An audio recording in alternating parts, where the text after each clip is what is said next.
Bismillahirrahmanirrahim. Assalamualaikum warahmatullahi wabarakatuh.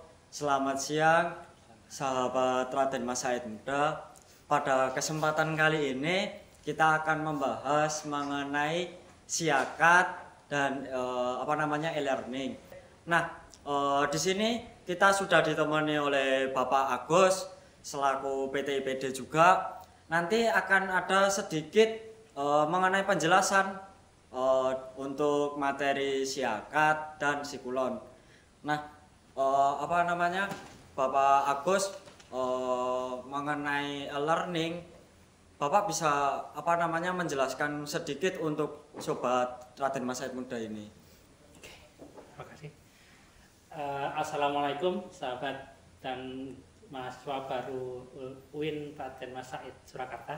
Jadi kami ucapkan selamat datang.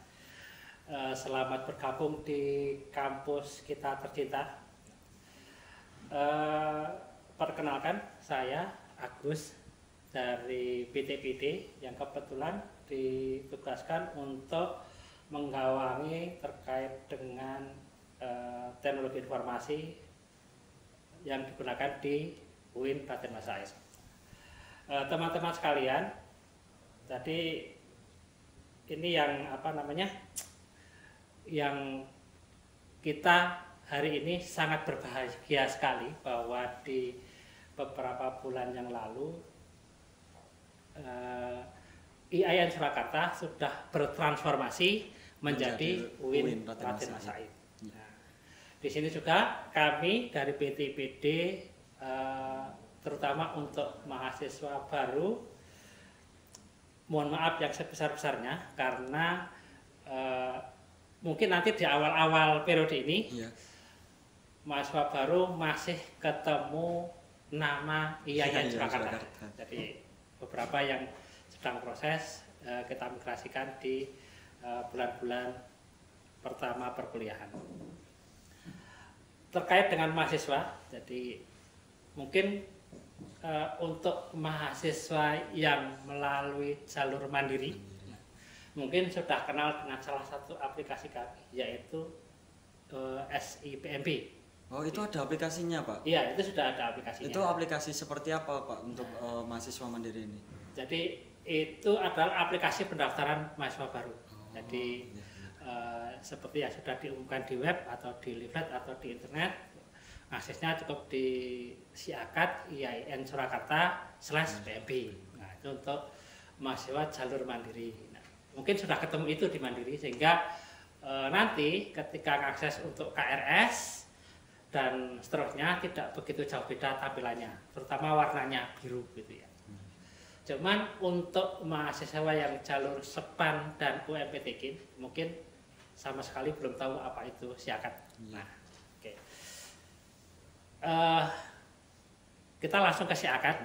Jadi karena PMP sudah untuk khusus jalur mandiri saja itu ya. Jadi siakat itu aplikasi yang digunakan untuk memanage administrasi akademik. Nah, jadi kalau mahasiswa baru itu akan dimulai dari pendataan mahasiswa baru seperti registrasi. Nah, kemudian pembayaran, gitu kan. Dia tagihannya itu berasal dari siakat.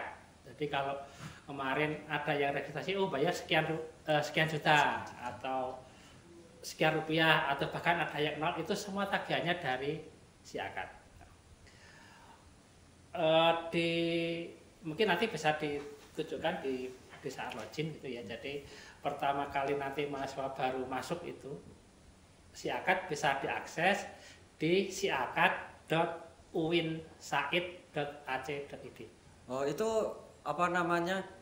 linknya itu udah berganti atau gimana, Pak? Karena yang sebelum-sebelum ini kan saya akses siakat itu masih IAIN Surakarta.ac.id itu. Kalau hari ini masih bisa dua-duanya. Oh, masih bisa dua-duanya. Ya, jadi kalau mahasiswa yang lama mau mengakses di siakat IAIN Surakarta masih bisa, yang baru mau mengakses di situ juga bisa, atau di siakat.uinsaid.ac.id juga bisa. Jadi nanti itu akan sampai proses migrasi selesai, maka kalau sudah selesai sudah semuanya akan masuk ke UIN Said. Oh iya, Pak, untuk prosesnya itu sendiri, proses migrasi itu tadi itu berjalan sampai kapan, Pak? sangat panjang ceritanya. Jadi mungkin kita akan target kita sih kita mulai migrasi mulai Agustus. Jadi ketika mahasiswa sudah KRS, jadi kan mereka proses migrasi KRS, kemudian kuliah, baru kita mulai migrasikan. Kenapa? Biar tidak mengganggu proses mereka melakukan KRS itu di awal. Jadi kalau kita lakukan sekarang, nanti akan ada sedikit gangguan, terutama misalkan untuk mahasiswa lama. Nah, tahu-tahu di Siakar lama tidak ada. Misalkan, karena kita juga akan melakukan langsung penyesuaian. Jadi kalau yang kemarin menyelesaikan itu belum selesai di IAIN-nya sudah ketemu di UIN, nanti dokumennya jadi rancu. Maka kita akan mulai migrasi SIAKAD itu setelah proses KRS selesai. Berarti itu dilakukannya setelah mahasiswa baru ini melakukan KRS gitu Pak? Iya, jadi bareng-bareng. Karena setelah itu kan mereka kuliah. Biasanya setelah kuliah ya agak landai saja, mesti jarang akses di SIAKAD kecuali absen kan. Iya, atau absen. melihat jadwal atau apa. Tapi habis itu karena SIAKAD akan sedikit sepi penggunanya, maka di saat itulah kita migrasikan sampai nanti ketemu mid. Jadi insya Allah nanti di proses mid semester itu misalkan ujian mau cetak kartu ujian, logonya sudah semuanya ganti jadi UIN Tanjung Mas.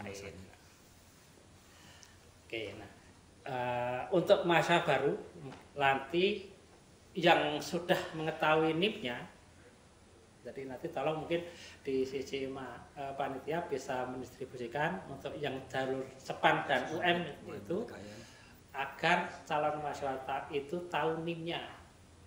Oh iya, itu karena, untuk login juga nggak Pak? Iya, karena itu untuk login.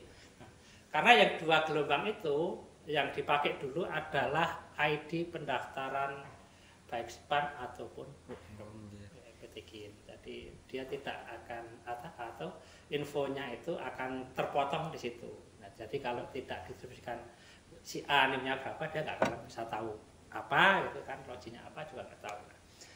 Nanti setelah ketemu silakan diakses alamat yang tadi, passwordnya itu pakai NIM, usernya pakai NIM-nya, kemudian passwordnya PASS plus NIM-nya, P-nya huruf besar. Berarti niku username, niku pakai name, terus passwordnya itu pakai PASS, P-nya besar, terus baru name. Iya, baru name-nya. Itu untuk defaultnya. Untuk mahasiswa baru nanti dia akan langsung pertama kali diminta untuk update biodata. Atau hanya sekedar memverifikasi kalau biodata yang dimasukkan di SIAKAD sudah sesuai, maka dia tinggal simpan saja. Jadi itu hanya sifatnya verifikatif. Nah, kalau kurang silahkan diperbaiki. Nah, kalau sudah benar, sudah sesuai ya sudah tinggal simpan saja, selesai. Nah, nanti dia akan ada notifikasinya, update biodata selesai, baru dia akan bisa mengakses fitur lainnya. Nah, iya saya ambil ini, itu disiapkan. Iya Pak, apa namanya, teman-teman mahasiswa baru ini nanti kan sebentar lagi KRS-an juga pengambilan jadwal mata kuliah. Nah, teman-teman ini masih awam juga mengenai cara pengambilan mata kuliahnya itu. Apakah teman-teman kan nanti akan dibagi kelasnya Pak? Iya. Dibagi kelas, semisal si A itu kelas B, nanti mau ngambil jadwal kuliah apakah juga harus kelas B seperti itu apa enggak Pak? Mengacu dari periode sebelumnya, kebetulan untuk semester baru selalu akan sama seperti itu. Setiap mahasiswa wajib mengikuti kelasnya. Jadi kalau dia di kelas A misalkan, maka dia harus milih jadwal yang A. Nah, kalau yang B nah gitu ya. Itu aturan yang berlaku sampai saat ini. Walaupun sebenarnya kalau di aplikasi itu boleh dia milih kelas apa aja boleh, tapi di aturan akademik yang berlaku di setiap fakultas bahwa mahasiswa yang sudah dibagi kelasnya wajib mengikuti kelas yang sudah ditentukan. Jadi kalau kelas A ya A, B ya B.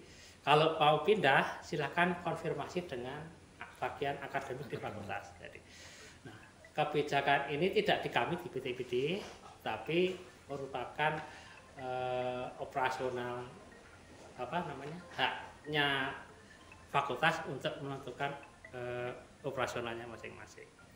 Oh iya Pak, nanti kan Sobat Raden Mas Said Muda atau sahabat-sahabati maba ini kan nanti akan mengakses KRS. Nah, bagi yang awam mengenai siakat kan nanti pas pengisian KRS, awal-awalan pengisian KRS ini kok server bisa down niku gimana Pak? Oke. Pertanyaan yang bagus dan biasanya kita alami setiap tahun. Setiap tahun. Tapi kita coba beberapa tahun terakhir melakukan penjadwalan. Pesan kami dari PTPD, jadwal KRS itu kita sudah tentukan waktunya. Yeah. Jadi biasanya 2-3 hari kalau nggak salah. Jadi 2-3 hari. Pesan kami jangan lakukan KRS di hari-hari terakhir atau di waktu-waktu terakhir. Mendingan di awal-awal. Yeah. Jika kemudian awal itu sudah di KRS kan, ya sudah selesai. Nah, masalah nanti ada perubahan silahkan lakukan setelah proses itu. Nah, biasanya di akademik fakultas itu akan mengakomodir KRS, misalkan mau kemarin kelewatan kurang 1, nah dia akan ada waktu untuk melengkapi itu. Cuma bukan revisi ya, jadi kalau karena mahasiswa baru itu modelnya paket, jadi mau nggak mau kalau di sana ada tawaran 10 mata kuliah, ya harus dipilih semua. Jadi tidak terus pilihnya hanya 6 atau berapa, tapi di 1 dan 2 wajib KRS sejumlah mata kuliah yang diwajibkan itu. Yang ditampilkan di situ, nggak boleh dicil. Nah, gitu. Oke. Pentingnya biodata, jadi kenapa ini penting diverifikasi?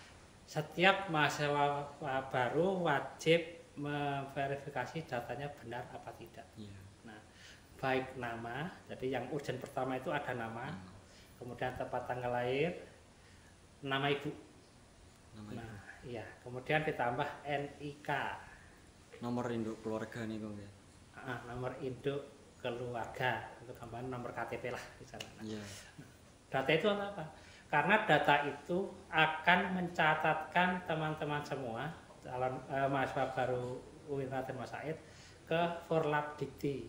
Nah, sehingga kalau data itu salah, maka dianggap orang yang berbeda. Nah, jadi misalkan nama saya Agus Rianto nih. Nah, kemudian di Forlab tulisannya Agus Riantonya gandeng gitu kan. Maka itu oleh Forlab dianggap orang yang berbeda. Jadi kalau tidak saya benahi apa masalahnya?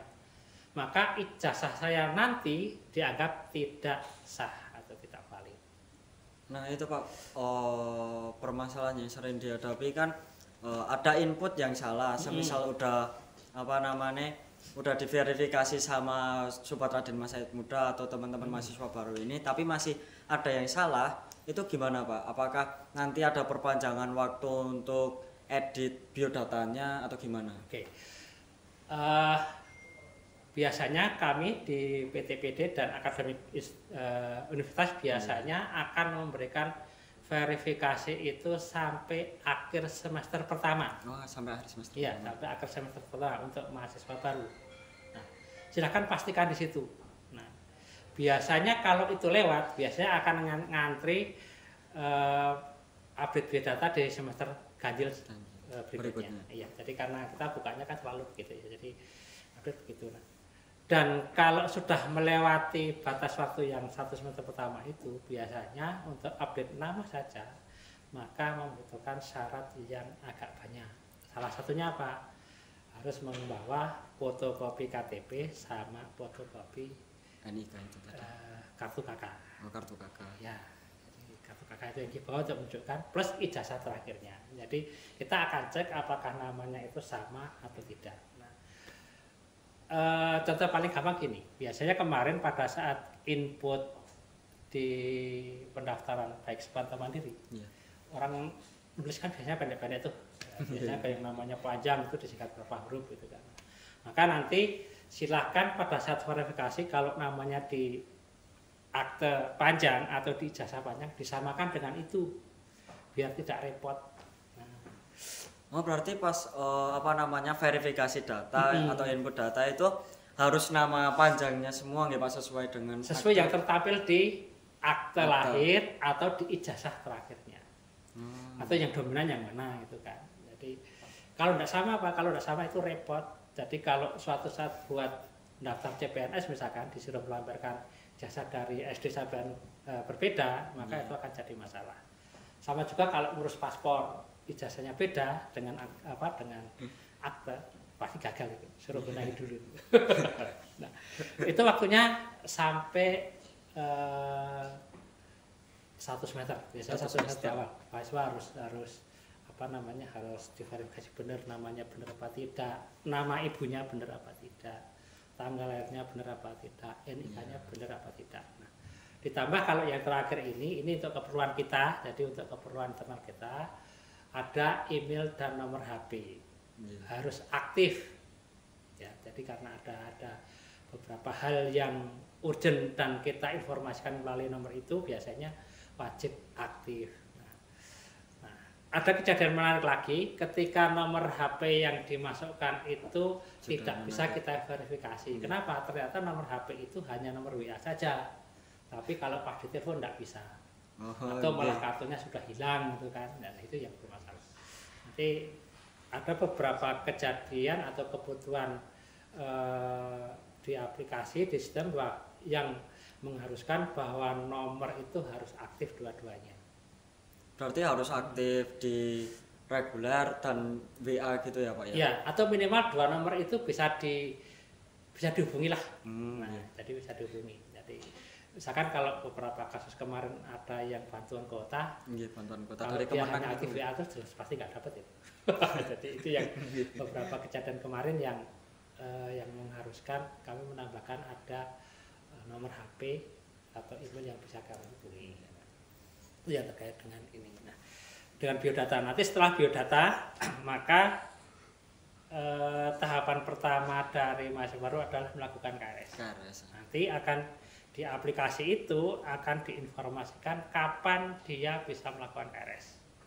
Nah, untuk yang saat ini belum ada jadwal KRS untuk yang mahasiswa barunya itu. Mahasiswa baru yang terutama yang mandiri atau yang mahasiswa baru itu belum keluar semua. Nanti akan diinformasikan di web ataupun di aplikasi kapan dia bisa KRS.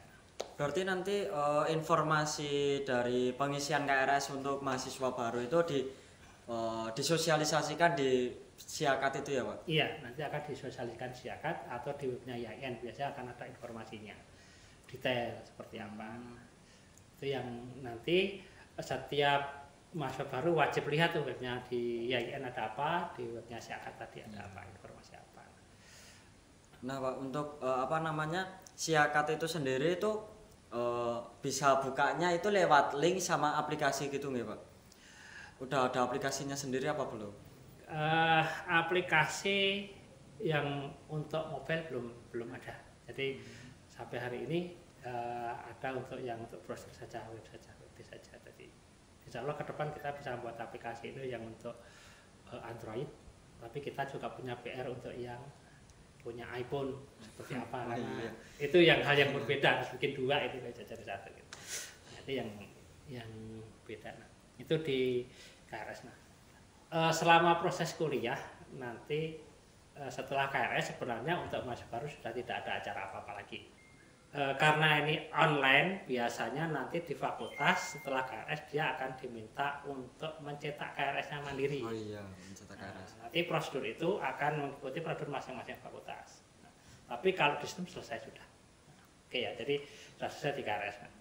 Setelah KRS, maka data itu kan dianggap final nih, misalkan masa KRS-nya cuma 2 hari, maka setelah masa KRS selesai, maka data itu akan dibawa kemana? Ke Sikulon, sistem kuliah online. Jadi akan dibawa ke Sikulon. Nah, di mana bisa akses Sikulon? Bisa diakses di sikulon.uinsaid.ac.id. Jadi bisa diakses di sikulon.uinsaid.ac.id atau bisa juga di e-learning.iain.surakarta.ac.id. Nanti dia akan direct masuk langsung ke Sikulon. Jadi nanti ke sana. Untuk Sikulon sendiri itu apakah udah ada aplikasinya juga Pak? Ataukah masih ngikut di browser? Sikulon Sudah ada aplikasinya. Sudah ada aplikasinya. Nah, jadi sudah ada aplikasinya. Nanti ikuti aja, ada panduannya di sana. Nanti di panduan ada panduan untuk mahasiswa seperti apa. Untuk di situ ada yang kebanyakan versi webnya. Nah, untuk yang mobilenya memang hanya sekedar login aja, karena kalau sudah masuk di sana akan sangat simpel gitu. Jadi memang panduan itu banyak yang untuk webnya. Untuk loginnya nanti masih sama, jadi menggunakan NIM-nya, kemudian usernya pakai PASS plus NIM-nya. Terkait dengan Sikulon, nanti setiap mahasiswa kemungkinan akan mendapatkan tampilan yang berbeda dari tahun kemarin. Ya, dari tahun kemarin. Atau misalkan berbeda antar prodi. Nah, kenapa? Terkait dengan Sikulon, nanti kontennya itu menyesuaikan dengan ritme dosennya masing-masing. Oh, berarti dari dosen itu bisa menampilkan Sikulon itu berbeda-beda gitu? Iya, bisa berbeda-beda. Jadi misalkan untuk kelas A seperti ini, kelas B seperti ini, bisa berbeda. Nanti akan beda-beda, misalkan satu prodi, satu angkatan, beda kelas, bisa beda. Nah, sama mata kuliah kan, bisa beda. Tergantung dosennya ini, dosennya mau menit seperti apa. Nah, kalau sudah login ke Sikulon, maka nanti untuk melakukan registrasi mata kuliah, silakan ikuti petunjuknya dosen masing-masing. Jadi kapan dia bisa join kelasnya. Biasanya dosen itu mau bisa join kelasnya kalau dia sudah upload materinya selesai. Nah, materinya selesai apa tidak kan tergantung dosennya ya. Gitu ya. Jadi, berarti materinya itu semua itu diupload dulu gitu toh Pak? Iya, diupload dulu sama dosennya. Misalkan gini, ada kelas A. Kemudian kalau dia tidak ada materinya, maka dia bisa join tapi kosongan. Dia tidak akan tahu apa isinya, ini apa ya, itu cuma dapat judul mata kuliah misalkan pengantar ekonomi misalkan. Nah, tapi ketika di dalamnya kosongan, cuma ada nama sama dosennya doang. Biasanya kalau saya ngakses Sikulon kemarin kan Pak, di sistem perkuliahan online kemarin, itu setiap minggu itu baru ada informasi baru atau materi-materi baru Pak. Nah, itu uploadnya seminggu sekali atau emang dari awal sudah diupload semua baru dibuka kayak gitu atau gimana Pak? Ritme itu tergantung dosennya. Oh, tergantung dosennya ya, jadi gini, kalau dosen itu senang nulis dan dia sudah prepare dari awal, biasanya dia akan upload 14 hari pertemuan sekali. Jadi kalau dapat seperti itu, mahasiswa untung. Karena apa? Karena dia sudah lihat materinya dari A sampai nanti akhir sekolah, akhir jadwal kuliah seperti apa. Nah, selesai kan, nanti dia bisa gitu tugasnya nih, dia mau bikin tugas begini nih. Nah, cuma ada juga dosen itu yang upload seminggu sebelum proses kuliah, misalkan minggu depan kuliah dia baru upload sekarang, lengkap dengan tugasnya. Biasanya dia akan melakukan itu berapa kelas yang dia ampu. Kalau dia ampu 8 kelas, dia melakukan 8 kali itu. Nah, itu yang terhati di dosen. Makanya ritme konten itu akan tergantung sekali dengan pola dosen mengajarnya. Pesan saya untuk mahasiswa baru, ya, jadi ini juga masalah klasik juga sih terkait dengan kuliah online gitu ya. Bahkan di pasca sarjana pun mengalami hal yang sama. Jadi ketika kemarin kita di pasca sarjana, kasusnya S1 itu juga sama, bukan berarti di pasca sarjana lebih canggih, enggak. Gitu kan. Sama masalahnya apa? Kadang enggak sama dosennya. Nah, gitu. Maka kalau seperti itu silakan berkomunikasi aktif dengan dosennya. Biasanya dosen itu setelah setiap awal kuliah dia punya kontrak belajar, bagaimana cara menghubungi saya, apa yang saya nilai, kemudian nilai saya gampang apa tidak, berapa kali tugasnya, itu ada di kuliah pertama. Jadi silakan bikin kesepakatan apa aja di situ, yang penting mahasiswa sepakat, dosen sepakat. Nah, ikuti aturan mainnya gitu. Insya Allah sampai ke belakang, walaupun di semester ini kita masih kuliah lewat daring. Gitu ya, kita masih bisa optimal. Nah itu Pak, ketika ada dosen nggak Pak, itu melakukan sistem perkuliahan itu cuma lewat WA tanpa lewat itu tadi Sikulon itu tadi. Kemarin kan saya nemuin juga Pak, ada dosen Bahkan di Sikulon pun absen itu nggak ada, Pak. Cuma absen itu ada di WA seperti itu. Itu Oke. bagaimana, Pak? Itu adalah sisi lainnya daring. Hmm. Nah, tidak di tempat kita yang alami, banyak sekali yang alami. Kita juga ngalami hal seperti itu. Di S2, S3 sama juga. Sama juga. Iya, sama juga. Jadi dosen itu karena proses daring ini kan setengah dipaksa gitu kan, mau nggak mau gitu kan, setengah dipaksa. Maka tergantung pola kita sendiri makainya. Iya. Ada dosen yang dia cukup rajin mengadministrasikan semuanya di Sikulon. Nggih. Nah, kalau menghadapi dosen seperti itu masihnya enak. Karena apa? Dia berkali komplain ada datanya. Misalkan, Pak, saya pertemuan dulu hadir loh. Saya tugas saya ini di Sikulon ada nih, gitu. Itu enaknya kita pakai Sikulon. Ada juga dosen yang ngerapel. Nggih. Nah, ngerapel. Mungkin prosesnya tidak Sikulon. Jadi dia ada. Jadi dosen itu kan ada dua apa namanya?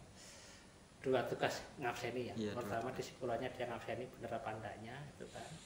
Kemudian menarik data itu dimasukkan ke siakat. Atau juga ada juga yang dia langsung rapelnya di siakat. Nggih. Nah, kalau seperti itu biasanya rapelnya itu 2 minggu setelah atau 2 minggu mau ujian. Karena apa? Karena gini. Jadi nanti yang teman-teman maba itu bisa psikoprotes gini. Pada saat mau ujian, dia bisa ada ketika cetak kartu ujian tuh ada yang di blok hitam. Maka itu tandanya apa? Presensinya tidak memenuhi syarat. Untuk melakukan ujian itu presensi memenuhi syarat itu 75% nggih, Pak? Iya, 75% itu di ujian akhir. Kalau di akhir. tengah itu ternyata separuhnya. Oh iya. Nanti ada di situ, ada warning di situ. Jadi dia di blok hitam.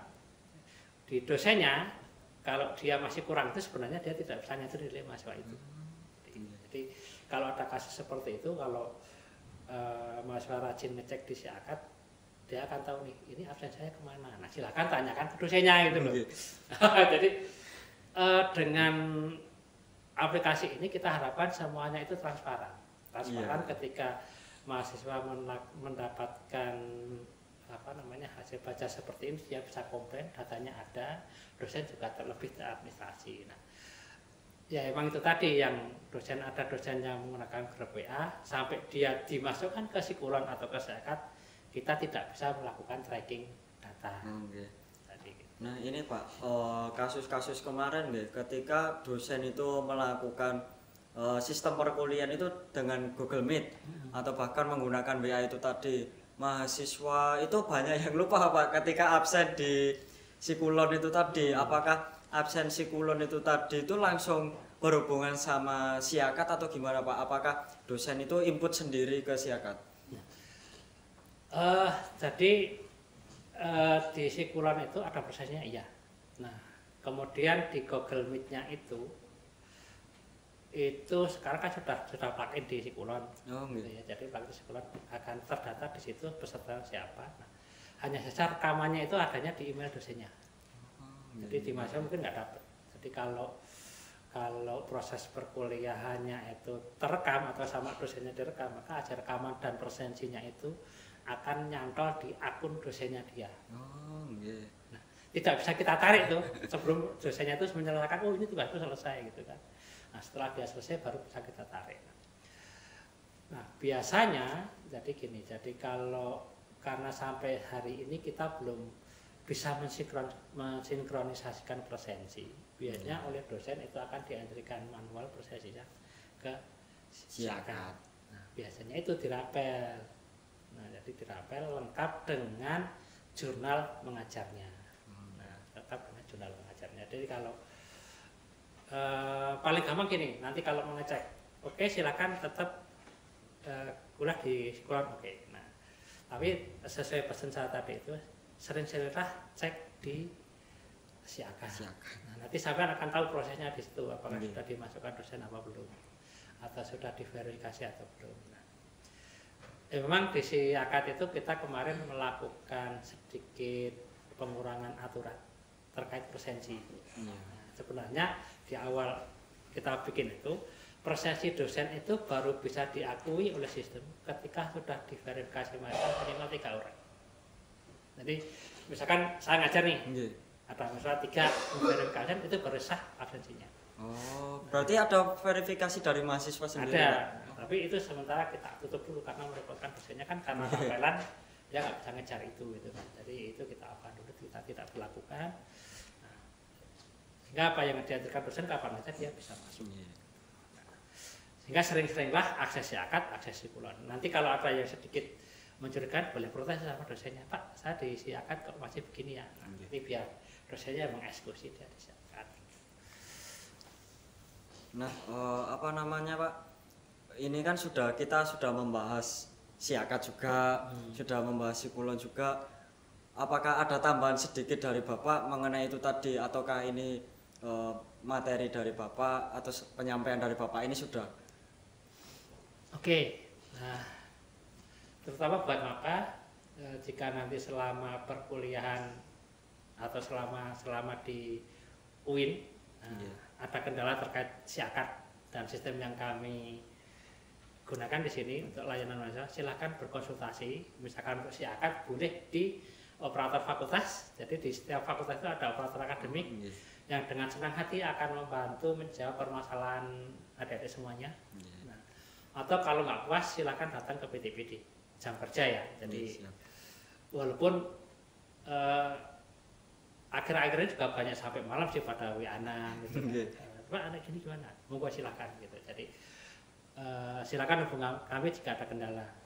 Kalau bisa kami selesaikan saat itu juga biasanya kami selesaikan saat itu juga. Atau jika tidak misalkan membutuhkan kebijakan verifikasi di level lebih tinggi, tentu kami akan berikan jawaban dan jadwal kapan itu bisa diselesaikan.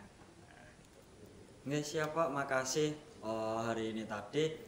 Ini ada pesan untuk Sobat Raden Mas Said Muda. Pertama, jangan lupa terus akses siakat secara berkala. Yang kedua, ketika perkuliahan berlangsung, nanti seringlah cek di sikulon, karena nanti setiap dosen pasti ada absensi di sikulon. Maka jangan sampai lupa absen di sikulon. Karena di absensi sangat mempengaruhi ketika Sobat Raden Mas Said Muda nanti melakukan ujian. Nah, ketika absen dari Sobat Raden Mas Said Muda di bawah 75%, maka Sobat Raden Mas Said Muda tidak bisa mengikuti ujian di makul tersebut yang presensinya di bawah 75%. Nah, itu pesan dari saya. Terima kasih Pak Agus untuk kali ini. Terima kasih. Wallahul muwaffiq ila aqwamit thoriq. Assalamualaikum warahmatullahi wabarakatuh.